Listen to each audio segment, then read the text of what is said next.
C'est toute la question et je vais t'expliquer et m'expliquer peut-être à moi-même comment cette petite caméra a remplacé, faut le dire, mon boîtier, mon Lumix G7. Voilà, je suis encore choqué. Je vais ici te présenter une autre caméra. J'avais déjà fait une vidéo sur mon Lumix G7 et là, je vais te parler du DJI Osmo Pocket 3. Si tu me suis sur YouTube depuis un certain temps, eh bien sache que je tourne maintenant toutes mes vidéos grâce à cette caméra, tout simplement. À la base, je l'avais acheté pour faire tout ce qui allait être format court, story.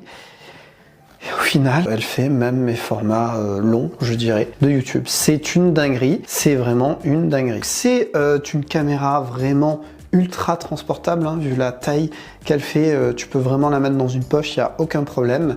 C'est une caméra sur nacelle, c'est-à-dire que là, c'est une nacelle qui est stabilisée sur 3 axes. Là, par exemple, on a un écran qui est rotatif de 2 pouces OLED, donc je peux le laisser comme ça en portrait, ou hop, je peux le mettre comme ça et ça va démarrer la caméra. Alors tout ça est dans les options.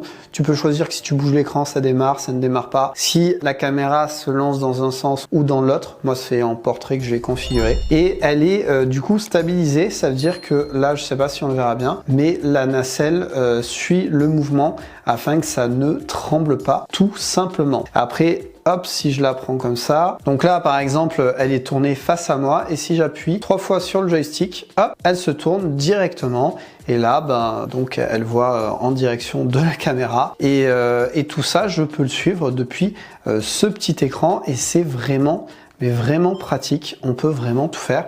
Je peux le mettre comme ça en portrait, donc là voilà, là il s'éteint, mais si je veux, je peux le laisser allumer, voilà, allumé, et je peux faire mes stories, des formats courts, je peux vraiment tout faire et je peux adapter du coup en écran, en format YouTube, format télé, ce que tu veux, ou format plus pour les réseaux sociaux, et c'est vraiment ultra pratique. Maintenant, venons-en au bon point, aux avantages, au plus, tout simplement. Donc déjà, l'avantage, c'est que c'est une caméra ultra portable, vraiment, pour faire les vlogs, pour te balader dehors, pour les concerts. La qualité d'image, puisque ça filme forcément en format 4K, alors tu as d'autres formats, mais il n'y a pas de problème sur ça. Au niveau de la colorimétrie, c'est que je peux filmer en D-Log-M. Tout simplement, c'est une image moins riche en couleurs pour que ensuite, au montage, au traitement, je puisse y appliquer ou une lutte ou une colorimétrie